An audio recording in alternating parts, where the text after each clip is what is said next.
My man, Jason. How are you, brother? Hey, Larry, doing great, buddy. Thanks for having me on your show today.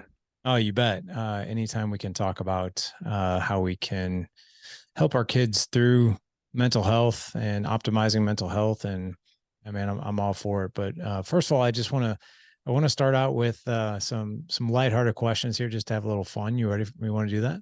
Absolutely. You go right ahead. Outstanding. All right, so you got three guitars behind you. By the way, guys, go check us out on YouTube at the Dad Edge channel. You'll see some amazing guitars in the background here. Which one out of those three is your favorite one to play? I don't play these. One is, one was Eric Church, signed by Eric Church. Oh shoot, really? Eric Clapton and BB King. The one right back here was an art guitar that I got from a friend. So these sit on the wall, but there's a lot more downstairs. There's Mike Taylors and Gibsons and stuff like that I really enjoy playing. I've heard rave reviews about Gibsons. Yep. And so when I was trying, you want to hear something really fun? You'll appreciate it. Absolutely. Love it. I've been fired by two guitar instructors. I'm not kidding. I'm not kidding. So like my so I had my 17-year-old, when he was I think 14, he was doing, this was before the pandemic.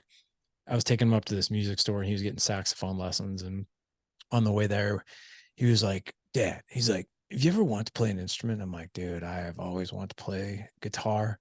Yeah. He's like, "Well, I got an idea." I'm like, "Okay, I'm all ears. What's your idea?" He's like, "Well, instead of you sitting in the waiting room on your phone wasting time while you drop me off at saxophone lessons, why don't you hire a guitar coach while we're there?" And I'm like, Smart kid.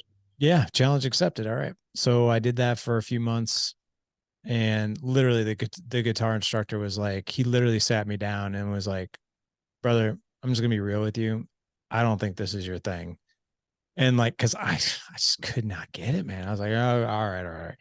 So then I hired this online guy, uh, Yeah. and I did lessons with him for about a year, and it took about a year, but he was finally like, "Larry, I just don't know if this is for you, bro."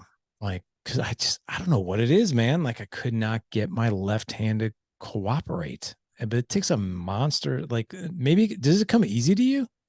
No, I started taking guitar lessons when I was 14. So that was like Okay. 41 years ago. And I still suck. I mean, I Yeah. look at, here's what I've gotten down to for me. I can do chords and I can strum.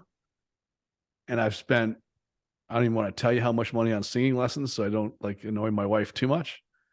And I can go strum a few songs and enjoy that on an evening before dinner, and that's great. But the whole finger picking thing and all that kind of stuff that they were probably trying to teach you how to do, I gave up on that a long time ago. I mean, So I can. did you kind of just find your own way a little bit? Well, I mean, look at I had lessons when I was a kid, right? But then I Yeah. start. I mean, there's a lot of easy. If you learn C, D, E, G, B, E minor, there's 10 basic chords. If you can master the 10 basic chords and some strumming techniques, you can play almost every song out there. Mm. And if you go to Guitar Tabs, the app or the site, they'll show you the song. It'll show you the guitar, the chords you got to play with it, and how to play the chord. And there's lots of online stuff. I mean, the challenge when you go with a lot of teachers, they're trying to teach you how to get all the notes and how to finger pick a song. And I don't have the freaking time for that. I want to pick up a song, learn how to play it in 15 minutes, and then go on to another song. But if I have to finger pick a song, it's going to take me days to learn the song, which I don't want to do. Man, So I'm not sure what you're trying to learn, but that was the reason why I don't do finger picking. I'm so envious. So the year long that I took, the lessons online, it was during the pandemic too. Every rose has got its thorn, or every rose Yeah. got its thorn, whatever. Yeah, I loved Poison growing up. My kids got so fried. They're like, "Are you gonna learn to play any other song?" I was like, "It's the one song I know how to play." And But but then that's a four chord song. yeah, and it Yeah. was pretty cool. I mean, I still managed to screw it up quite a bit, but I yeah, mean, you can complicate it, but it's a four chord song, right? Three or four true. chords. Yeah. Yeah. Well, man, I'm really excited to have this conversation with you. And by the way, when you first reached out and Mm-hmm. I started really researching some of the things that everything that you've been through, and I was like, my gosh, like we have to talk about these things. But thank you Mhm. for being courageous and brave, to talk about these things. But I just want to start out with, can you share with us what happened? Yeah, sure, Larry. And thank you for having me on your show, because you have to be courageous and brave to have a guy like me on your show and talk about this topic, because people don't want to talk about it all the time. And the story is, unfortunately, 5 years ago, my youngest son had just turned 14 and he took his own life. And he was literally, his birthday was March 12th and he took his life on March 21st. And that rocked our world for obvious reasons, but also in the sense that we didn't see it coming. I had zero signs in my mind that there was anything wrong with my son. I have 4 kids. He was the least grumpy of the 4 teenage kids. And so I didn't, and we didn't, and I, now looking back, there were signs. I didn't see them because I didn't know what I was looking for. But yeah, it completely changed our lives forever. The night it actually happened, we were in Mexico celebrating my wife's birthday, which is on the 7th. So we usually take a trip every year. And we were literally having a conversation how Derek, who's our oldest, was going to be out of the house, and how Ryan, who's our youngest, was getting into high school, and wow, things are changing. We're gonna be empty nesters in a few years. What do you want to go do with your life? Let's go travel to Europe. We'll spend a month in Europe at a time. Let's go do all this kind of stuff we've never been able to do. That was the conversation. The night he texted us and took his life. As obviously changes everything from your priorities, what you think is important, how you live your life. So when it happened, he was on life support for about 5 days. We raced back from Mexico, obviously. And when I got home, I wanted to make a difference, because I didn't want all this to be in vain. So, I want to start a foundation, want to start a website, want to make a difference. So I said, I want to, what do I want him to do? I want him to, like, people to choose life over death. And so I found chooselife.org was available, and it was, $10,000. And I'm like, well, that's a lot of money, but I don't care, because I want to make a difference. And that's a good name. Didn't dawn on me till a few months later that was the old anti-abortion site and name and all that kind of stuff. And it didn't matter for a few years, because all that stuff had died down, and only in the last years had ever come back up.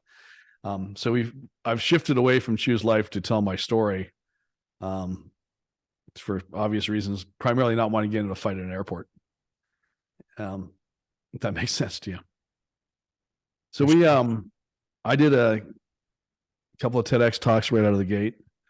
Did a goal cast, me talking to dads in Montreal at a library. Did a movie called Tell My Story, which is up on Amazon Prime. And really my message is trying to get parents to really own their kids' mental health, like they own their kids' physical health. That makes sense. Actually, that's one of the biggest reasons I wanted to have you on. So when I started really doing the research and some of the things that you had filled out on the form of owning our kids' mental health, I don't think a lot of us really understand what that looks like, to own our kids' mental health. I think I think most parents, what we do is we don't know what we don't know, and perhaps we look for maybe really obvious red flags that something is not good, but we miss maybe the more subtle ones, the ones that Mm-hmm. might be more telling, the ones that might be more important. Mm-hmm. But when you say owning our kids' mental health, what does that really mean to you? Well, I want to go there, but before I go there, I just want to bring something up that I think is important. It's easy to start listening to this, go, well, suicide's probably not going to happen to my kid. I've got a good grip on him or her, and it's probably not my podcast. And I really hope you're right. Now, I can also tell you with the chance of your son or daughter, niece or nephew dying of suicide is fairly slim. Even though it's the number 2 reason why our children die, the chance it's going to happen to your child is probably pretty slim. So you're not wrong. But here's what you need to think about when you're listening to this podcast. It's not about suicide. What it is about is the fact that 40% of our kids or higher, depending on what stats you get and where you get them from right now, are suffering from depression, serious bouts of depression, and serious bouts of anxiety. And that's the highest levels it's ever been. And even though those people may never go to the point of thinking about suicide, that's still not a great way to live. And we as parents need to help them with that, as it's as important as talking to someone, well, having someone not die of suicide. Because living a life of depression, living a life of anxiety is just, man, it's not a fun way to live. Does that make sense? Makes total sense. And I originally when I started Choose Life, I was really angry and I was a little arrogant. And I said, I looked at the world and said, people are doing this all wrong.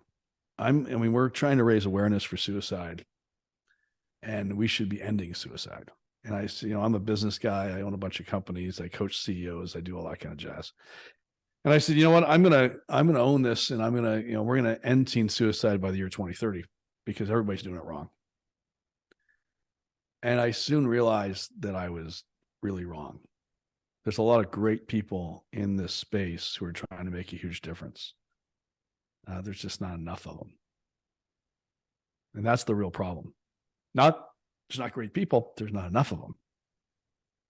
So if your child is suffering and you're hoping someone else is going to solve the problem for you, chances are they're not. And by the way, I had a plan to end teen suicide. And I'll stand by the plan. I'll tell you what it is right now. And if we can do these things, we will end teen suicide. We have to fix the government, so they're actually focused on it. We have to fix the education system, so they're actually focused on it. We have to fix the doctors so they actually care enough to ask the questions when they're going through your exams with your kids. We have to fix the parents, and we have to fix the kids, and we have to fix social media. We do all those things, we can end teen suicide. I just soon realized that we weren't going to be able to do all those things. And that's where I shifted to where I am now with Tell My Story, is going, we just need to have parents understand what they can do for their kids and how they can own their kids' mental health, how they can make a difference. Because there's not enough therapists, there's not enough psychologists, not enough psychiatrists. There's not enough people out there to help your kids. And we all know in any category of life, there's A, B, and C players. So when you hire a therapist, how do you know you're getting the A player? And even if let's say you're getting the A player, if I'm a therapist, and there's a lot of them out there, have one who actually wants to deal with kids or people that are in depression, in anxiety, or potentially suicidal. That's a unique individual. There's lots of therapists out there. You can get them for your marriage counseling or whatever, right? And they love that. It's easy. But when you have to deal with whether you're going to lose a child or save a child, it's a rare breed of individual. So that's where I really land on this idea that we need to own our kids' mental health the way we own our physical health. The same way as well, let me put it this way, Larry. If one of your kids comes into you Monday morning, right, and says, I have a stomach ache, I don't want to go to school. The immediate thing we do is go, you're lying. You don't want to go to school. And then they go, no, I really have a stomach ache. And they start to cry a little bit or whatever it might be. You go, okay, well, let's check. Maybe you poke at it, maybe you see if they have a fever, but you go into parent mode. Okay, let's diagnose this situation. Let's see what's really going on. And then maybe you figure, okay, wait a sec, there's something going on here. What'd you eat last night? You're throwing up. Okay, let's get you to the doctors. We do that naturally, right? That's owning their physical health. But we don't do it naturally with their mental health. So what ends up happening, as an example, is we have our son or daughter come home and they're 12, 13, 14 years of age. And they say, I just broke up with my girlfriend, or let's say I broke my boyfriend, and I just can't go on. Mm-hmm. And as dads, we go into Wait,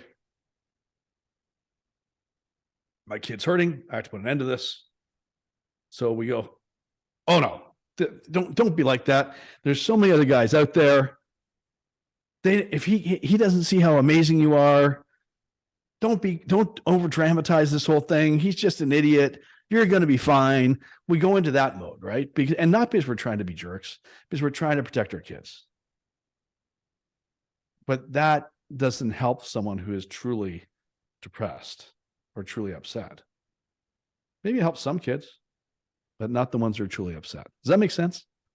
It makes sense. And I think the gap is, well, how do I so you fell down and skinned your knee, right? Or you like you were talking about with the stomach ache, right? There we run through a list of how to take care of that stuff. Like, you fall down, skin your knee. Like yesterday, my 9-year-old fell down. He went to jump over something, like had a pretty bad fall, like hit his leg as he tried to jump over this thing and scratched himself. He was kind of like limping. I'm like, all right. I was like, and he was kind of like, it was hurting pretty good. I was like, let me take a look at that. And I was like, kind of like looking at his ankle. I was like, hopefully he didn't sprain his ankle, break his ankle. I Yeah, was sure. like, I think we're good. And let me see you walk around for a minute. And things like that, where you kind of go through this more physical self-diagnosis type thing, and you kind of give your quote unquote parenting, approval that they're okay. Right. But with mental health, I think the biggest gap for us as parents is we don't necessarily, I don't, number one, I think you and I think we're raised in a very similar generation of like, it'll be fine. Don't worry about it. Like you were talking about, like I remember going to my mom when I break up with somebody. My mom would be like, "You're fine. Like there's so many fish in the sea. There's so many girls out there. Like you'll be fine. Don't worry about it."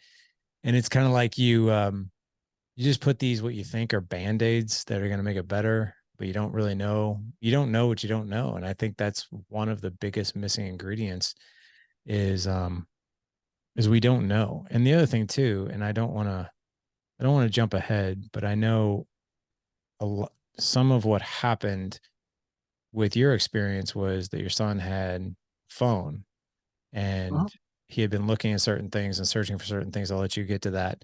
But I also think when it comes to mental health, we're seeing a generation now of, ever since smartphones were, you know, available, we're seeing mental health of teenagers, the highest rates of depression and anxiety, and especially the kids who have phones. So we're like this new generation of parents, and we're up against things we've never been up against. And not many of us are licensed professional therapists. So we don't really know what to look for. Do you agree with that, or am I Oh, missing? I completely understand what you're saying. And I guess that's a lot of what I want to talk about today is just that you don't have to be a licensed professional therapist. Awesome. You just have to be a parent who wants to listen. And let's go back to your comment about phones. There's a huge difference between how I'm 55, I grew up, and how Ryan grew up, right? When I look back at when I grew up, when the phone rang at home and I was 13 years old, it was on the wall. Me too. All right. My dad answered it. We weren't allowed to answer it. And he would decide if you were allowed to talk to the person. And then for how long? And he'd stand there while you talked to the phone until he went, I guess I'll see you at school tomorrow. And that was how it went. Right. That was my life growing up. There were I grew up in Canada. There were like 2 TV channels, right? So I talk about this in my TED Talk, I saw the that. Hot Lava Talk. I mean, Yeah. you watch TV and you go outside and play, right? And you didn't care about the news because that's something your parents watched or your parents read. I cared about where am I going with my friends? What am I going to do on the weekend? Blah blah. I mean, I probably worried about my bullies. But my bullies stayed at school. They didn't come home with me, right? So it was a different life. There was no pressure to get into college because people just went to college and it was cheap, right? You think about how cheap college was, 40 years ago compared to now. There was no pressure to have to get a scholarship because it didn't really matter that much. Um, if you take a look at sports now for kids, I'm not sure about your kids, Larry, but I watch kids and like and there's nothing wrong with this if this is what they want to do, but with all the travel leagues and all the practices, and they go, there's like, there's gymnastics 16 hours a week. And that wasn't necessarily such a thing when I grew up. The kids were in gymnastics 16 hours a week, but it's more of a thing now. Isn't that Where there's crazy? baseball 5 days a week or whatever it might be, right? Because you got two different leagues and you go year round. All good if that's what your kids want to do. But there's a lot of pressure to perform and a lot of pressure to succeed that I don't think you and I had. Some of it's parents, but a lot of it's kids too. Yeah, I mean, I've got four as well, four boys, and all of them are in sports.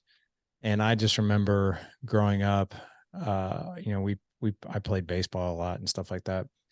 And there was never, well, at least maybe I was naive to it, but there was never the high pressure to perform on the baseball field. In fact, to be quite honest, like I think our parents, I was just talking to my dad about this yesterday. I didn't grow up with my dad. We didn't meet until I was 30, but that's a whole other story. But my dad and I were talking about youth athletics and that kind of thing. And I was telling my dad, I was like, dude, I remember when me and all my friends, like all of our parents would bring 6 and 12 packs of beer to every game we had, and basically for them, it was like party time. Like they were laughing, cutting up, social hour, right? Versus, there's more pressure these days for, with youth athletics. Sorry, I just got somebody coming in here. Yeah, That's all right. there's a lot more pressure, right? A Yeah. lot more pressure. It didn't exist. Hold on one second, Larry. No, go ahead. Okay, thank you. Great. I just found a podcast. Sorry. We'll have to edit that little piece out. Oh, you're Sorry. good. Yeah. No, I mean, look, I'll even take college, for example, right? Where are you located? I'm in St. Louis. St. Louis. Okay, so UC Santa Barbara on the coast of California is a school that all my business partners went to. And that was, 30, almost 40 years ago, they went to that school, right? Yeah. To get into that school now requires like a 4.3. If you met these guys, there's not a chance in hell any of these guys would get into that school right now. They got in with like 2.6 or 2.7 because back then it wasn't that hard to get into school.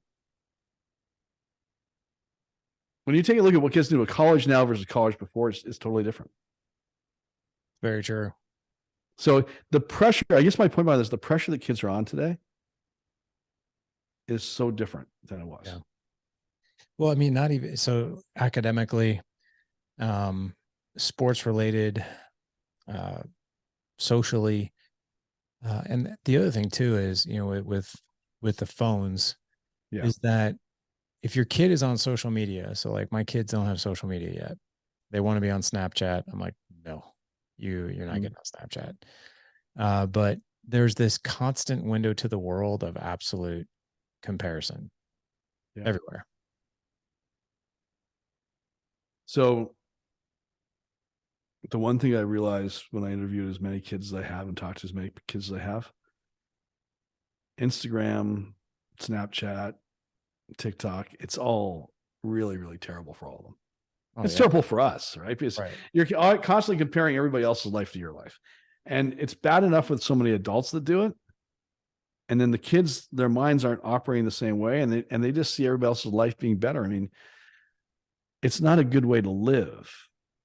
And everybody thinks that the kids who are in trouble are the ones who are the quiet ones in the corner not talking to anybody. But that's not what the stats show. It's equally the star quarterback or prom queen that are still struggling with the same stuff that the kid in the corner is struggling with. We all think that our lives are someone else's life is better. Yeah. So I'm not going to tell people that you shouldn't give your kid a phone because I think that genie's out of the bottle. I am going to tell you that you have to monitor that phone. And here's where I don't think I did what I thought was right at the time, right? So Ryan had a computer. I opened my door or his door to his room. The computer screen's facing the door, right? So I could see everything's on the screen and I could go check his screen. I wasn't thinking about his phone. But when I gave him that phone and I gave him a browser on that phone, I gave him access to everything in the world that he ever wanted to look at. And I never checked to see what he looked at. And he was a smart kid. He was a good kid. I was proud of the fact that we had conversations about current events because he was curious about them. He'd look into them and he wanted to talk about what was going on in the world. I thought that was great. I didn't think about all the things he might be looking at on the internet. I wasn't thinking about it. I just didn't cross my mind. At least on his phone. I thought, I see his computer screen there, but where are they going to look for it? They're going to look on their phone. This is what they have under their covers at night. This is where Ryan researched how to kill himself.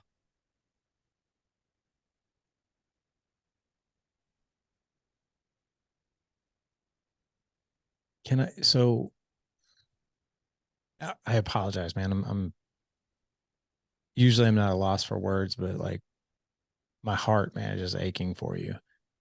As I just try to compose some of my thoughts here.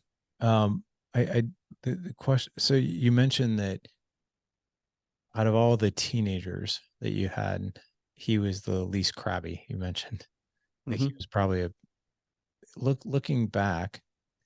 Do you think that was actually more of a sign than what you gave credit for? There's a big reason I'm asking this question. It's because like I think all parents, we all label our kids. Yeah. Whether we like it or not. We're like, oh, that's, he's the athlete. Like he's got straight A's. He's good. He doesn't need a whole lot extra. This one, on the other hand, over here, he's listening to kind of some bad music.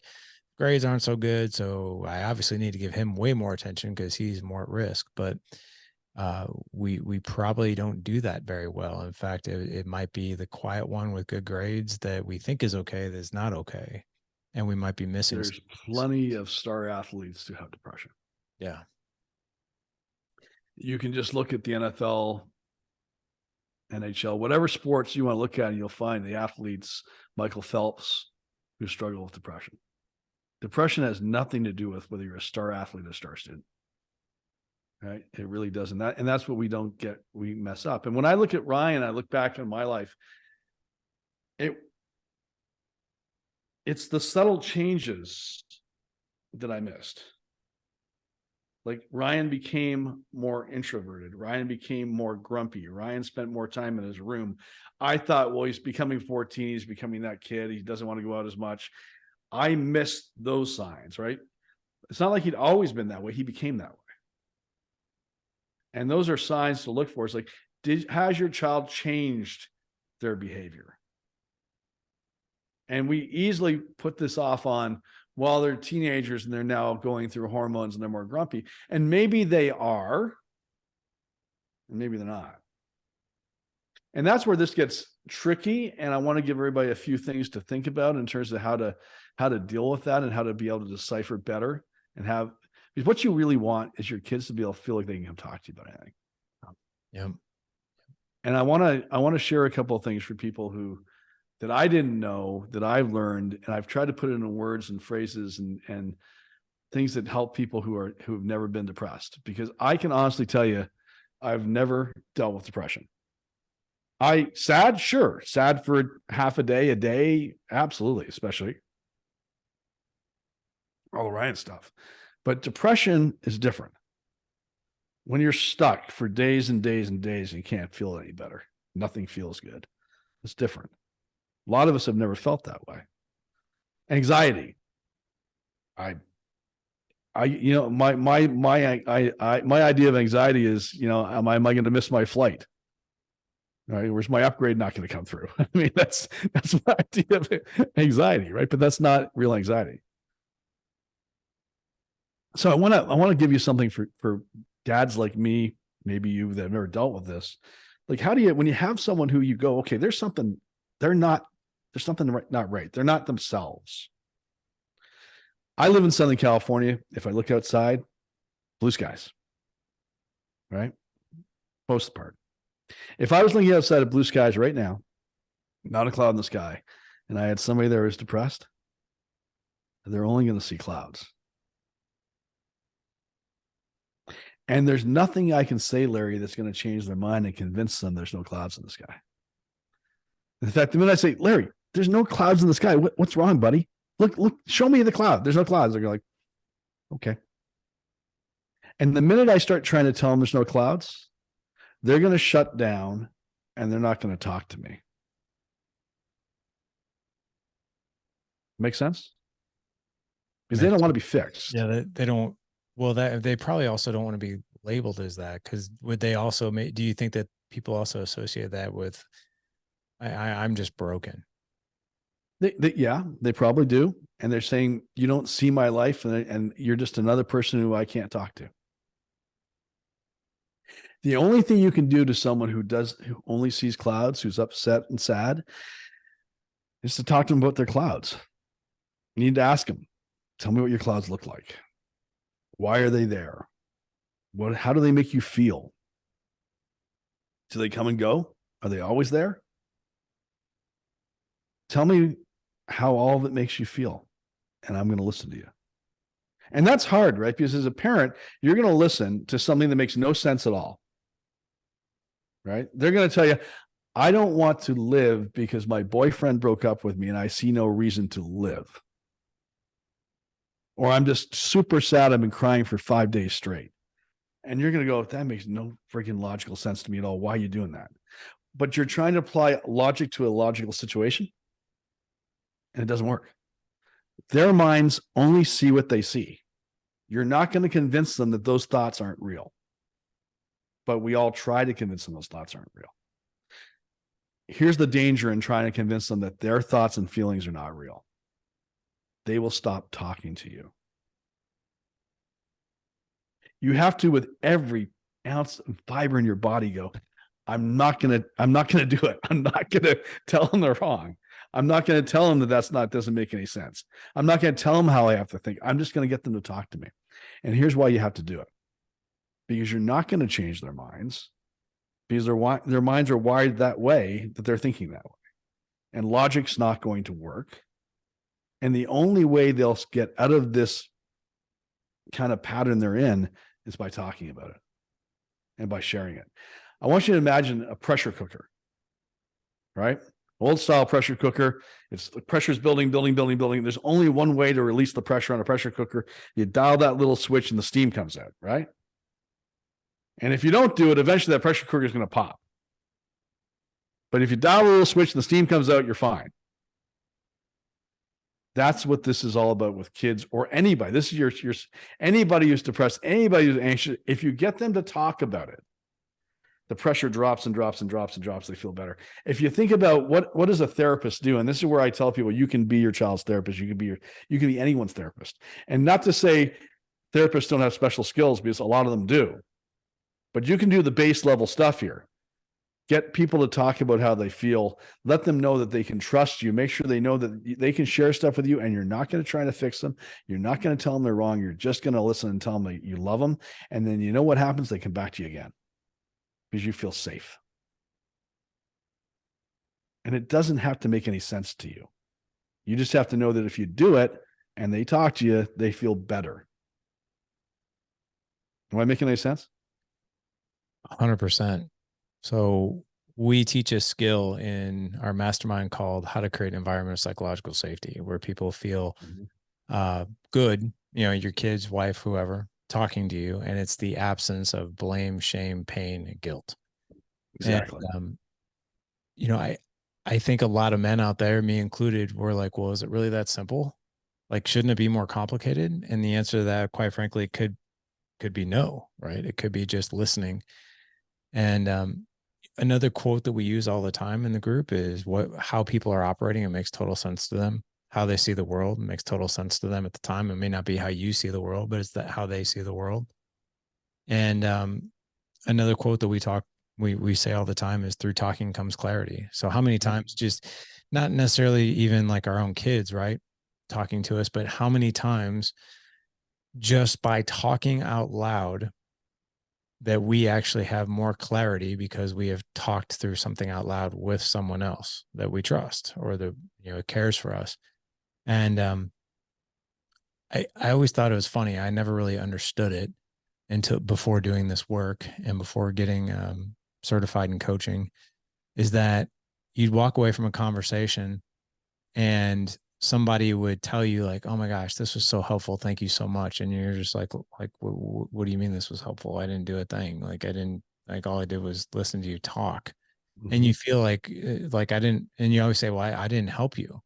Like, well, yeah, you did. You really helped me. You just heard me. You just listened. And, you sit there and be like, well, is that really all it took? And I Mhm. think there's a lot of truth in that. The question I have for you, Jason, is, Well, I mean, before we go there, Larry, yeah, just to wrap this up, and I'm sure you teach this in your mastermind, guys.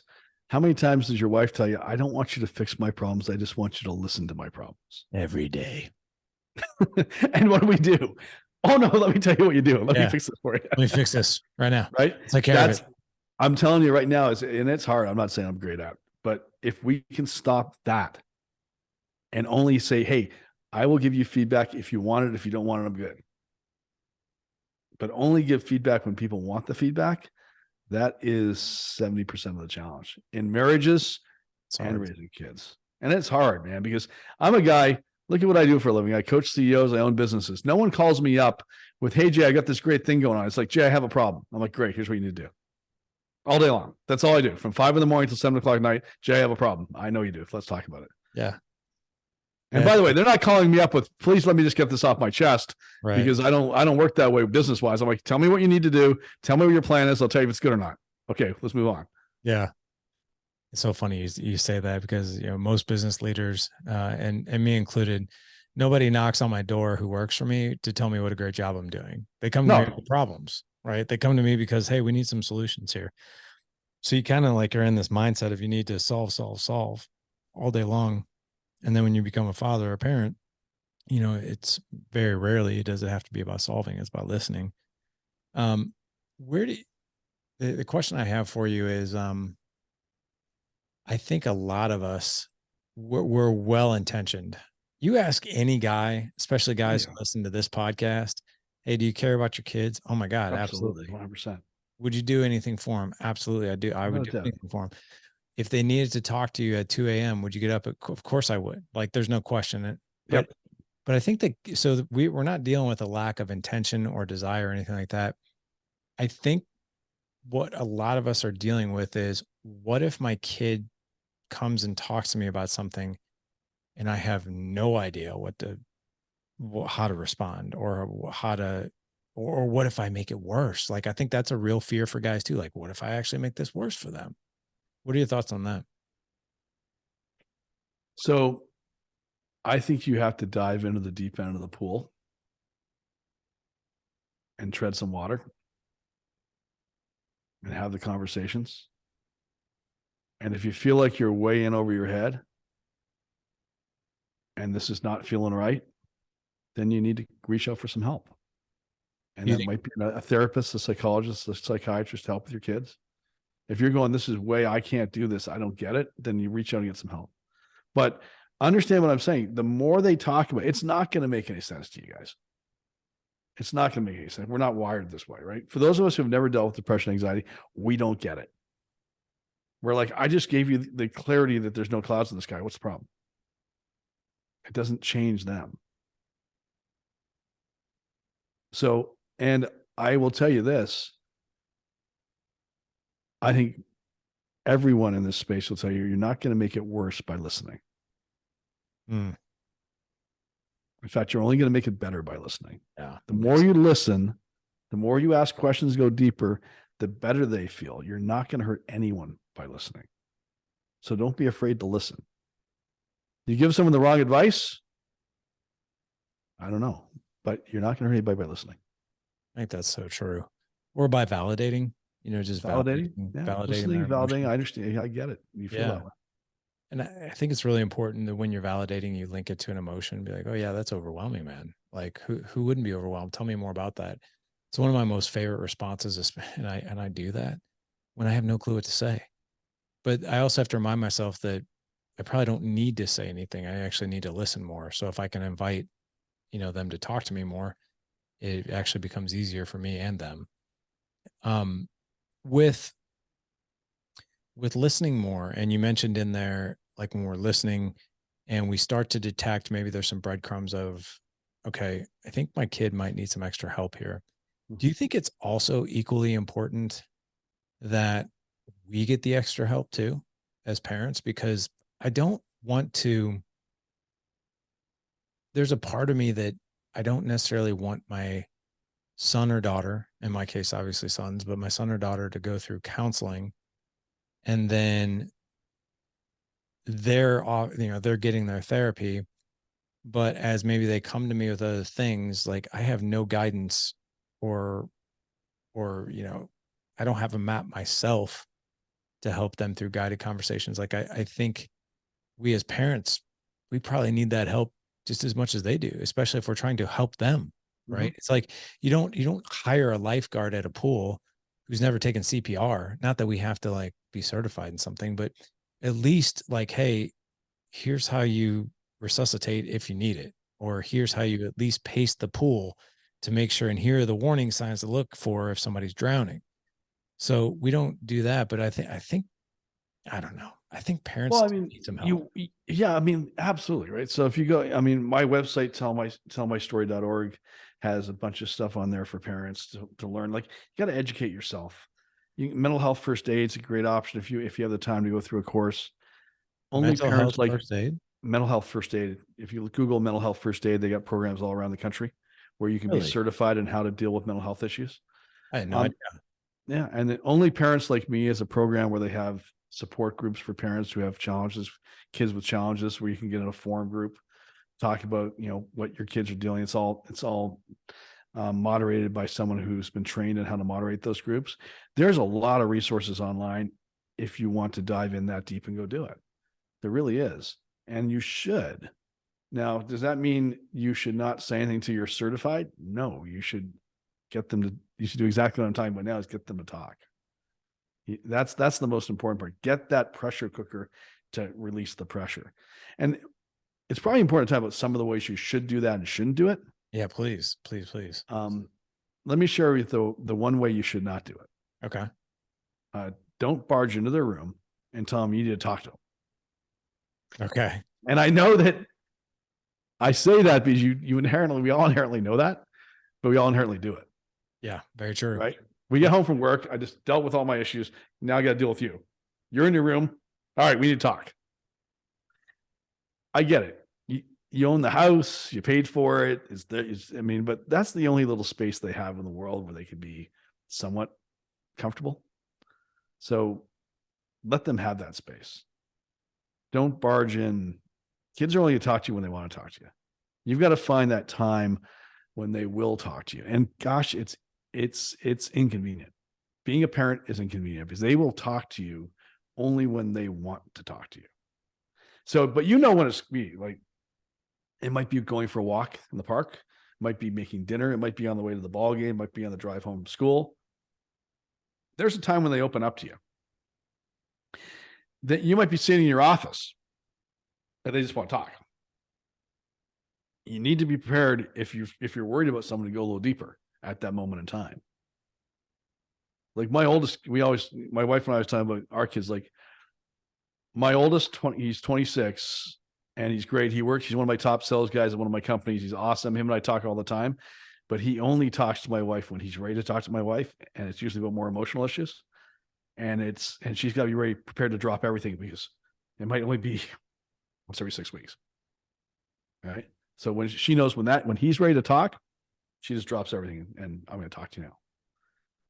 Because all kids are different. But they will not talk to you when you barge in and tell them we have to have a serious conversation. They also don't like to talk to you when you're staring them in the eyes. If you haven't figured that out yet, your kids hate it. Yes. When you stare them in the eyes and talk to them. Because you're intimidating. Yep. And you're scary. And they're embarrassed. And they don't want to talk to you. Think about this. I grew up Catholic. You feel sorry for me now. Me too. So when I went to confession, right, way back when I was still Catholic, how's a confessional work? You don't see the priest, right? It's very clear. For those of you who aren't Catholic, you go in this box. He's over here in another box. They move a little thing across. You probably seen it on TV, and you talk, but you don't see the face. So, and the idea of that is you can say whatever you want to say, and no one's going to judge you because they're not looking at you. It's the same way with kids. If you want to talk to them, go for a walk. Don't look them in the eyes. Why do most kids open up on the car drive home? Because they know you can't stare at them as you're driving. Yep. And part of this is you need to be a little more vulnerable. And this is the hard part for parents, right? I screwed this up. And I will openly admit I screwed this up. I showed up with my kids and my wife as a guy had everything together. My own businesses. I coached CEOs. I was an Ironman, a black belt, a blah, blah, blah. I wrote 7 books, whatever the hell crap it is I've done in my life. And I never cried. I never had a problem. So every time I would come home, I just had a smile on my face and everything was perfect. Right? Nothing was ever a problem. My kids never saw me cry. I have failed at that point, probably 15 or 20 businesses, probably 25 businesses now. Because sure, I have 10 that are doing great, but I've failed at 25 of them. I've almost lost the house like 3 times. I never told anybody. I hid all of that from my wife and kids. So they never knew I had a bad day. Not to say I wasn't occasionally grumpy, but they would never know what I was grumpy about. So when you think about it, how did Ryan think about me? He's having a bad day. His life sucks. He's depressed. He's going, my dad's life is perfect. He always has a smile on his face. It must be me. What's wrong with me? That's the danger in growing up or trying to raise your kids with my generation, where you're like, my job is to protect them, make sure that they never have any fears and everything's great. Because that's what I thought I was doing, protecting my family, right? They don't need to know about all this crap. I got it all covered. Now I'm a lot more vulnerable with my kids. Now, I'm not suggesting you go home tonight and say, I think I'm going to lose my job and we're going to lose the house. Not what I'm saying. But what I am saying is, you know what? If you start a conversation with your kids and go, yeah, there's this guy at work who's it's just a bully. I just don't like him. And I'm just a little frustrated today. That might lead to, really, Dad? You got a bully? So do I. And that's a whole other conversation. Yeah, because they see you as a human being. Yeah. Someone who understands what they might be going through, right? And let them give you some advice, because they'd love to give you some advice. And then as they give you advice, maybe they're listening to that advice themselves. You know, the great thing about coaching, and I've coached for 10 years. I love coaching because I'm always like, oh, and I should probably do that too. Because I'm not doing it. That's why I do this podcast. Literally came out of need, still does. Yeah. You know, so we've been teaching this for a while. I want to double down. I want to make sure that the audience really heard what you said as far as the eye contact. So, you know, again, we teach the elements of psychological safety. You know, it's the physical, mental, emotional environment that you provide. We always tell guys, like, if you want to have, you know, what could be a tough conversation with your kids, or just a conversation where they open up, walk with them side by side, hike with them, go on a car ride with them. Yep. You know, and to really hit this home, I always show men a graphic of Conor McGregor and I think it was Khabib he fought or something like that, where they're doing the face off, you know, and I'm like, all right, what do you guys see? And you can see like both guys have their chest up, right? And they're both like looking down at each other, up at each other, whatever it is. But just their whole posture is nose to nose, toes to toes. It's me against you. I'm trying to intimidate you.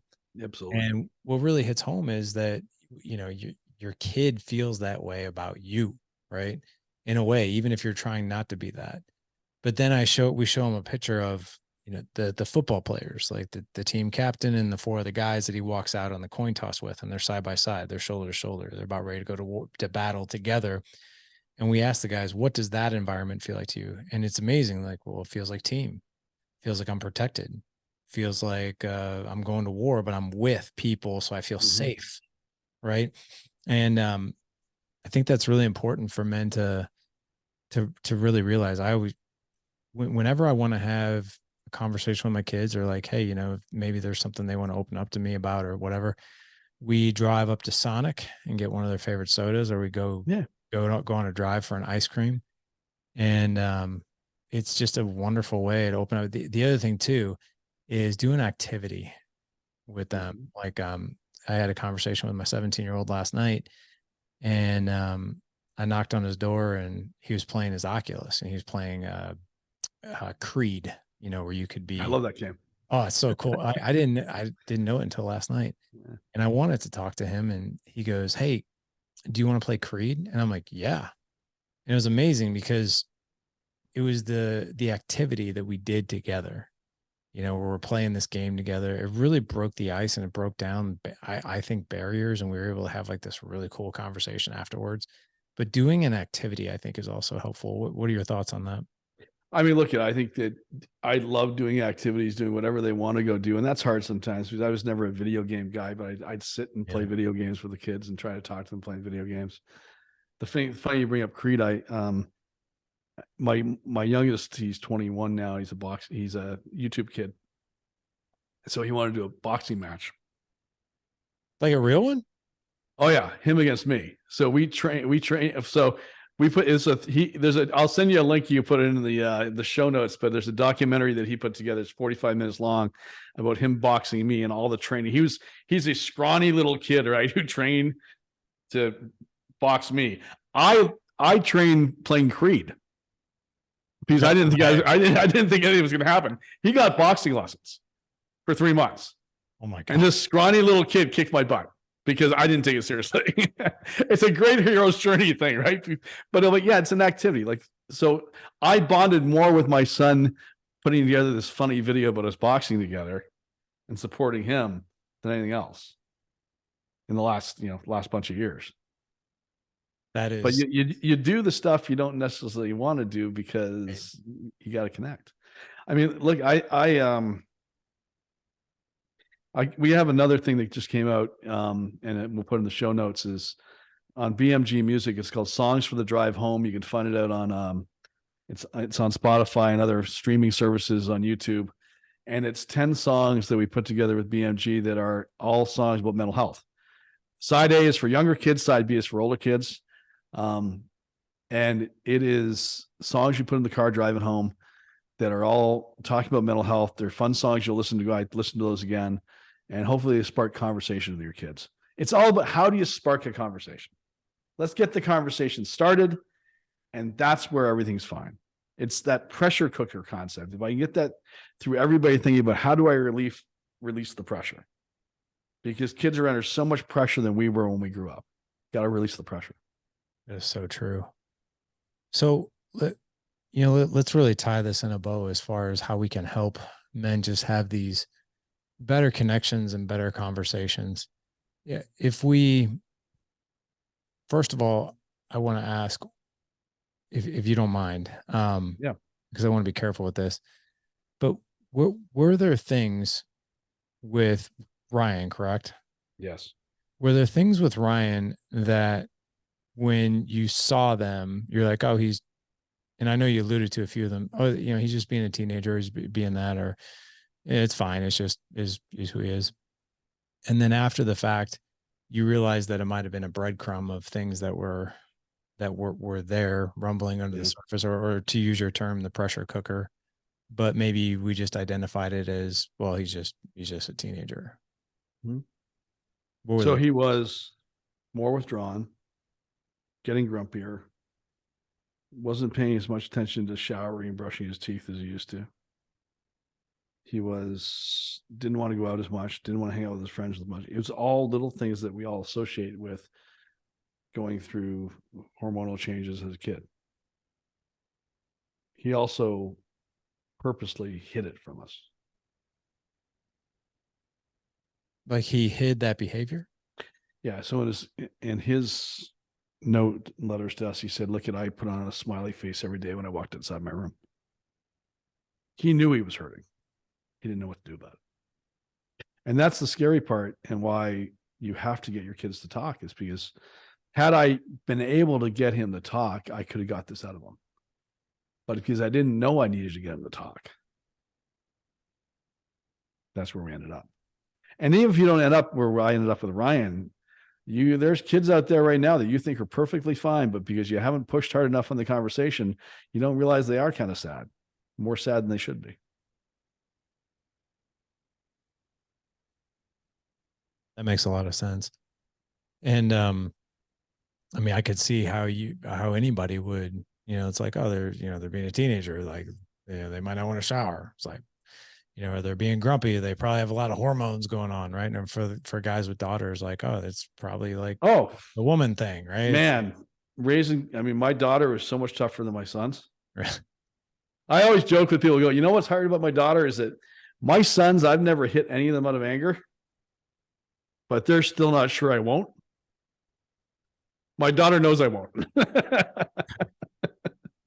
So I get nowhere. Like, nothing I can do. Right. Well, it can't be that bad. I mean, you've only been trained by Creed, so like, if you go get some boxing lessons, maybe. But boys do like, they like to know somebody's in charge. Your girls are tougher. Yeah. I'm not gonna even say I know how to deal with that. But I will say this, guys. There's no easy answer. You can take some of the stuff I just shared with you, and hopefully you use it, but just stay present. Try to have the conversations. Don't worry about screwing it up and go, oh, I screwed that up. You can screw it up a whole bunch of times. They just want to know you're trying. Yeah. And that's the big thing. They want to know you're making an effort. Makes total sense. And I get the fact that you're busy. Me too. I can tell you this really clearly. It doesn't matter how much money you have at the end of the day.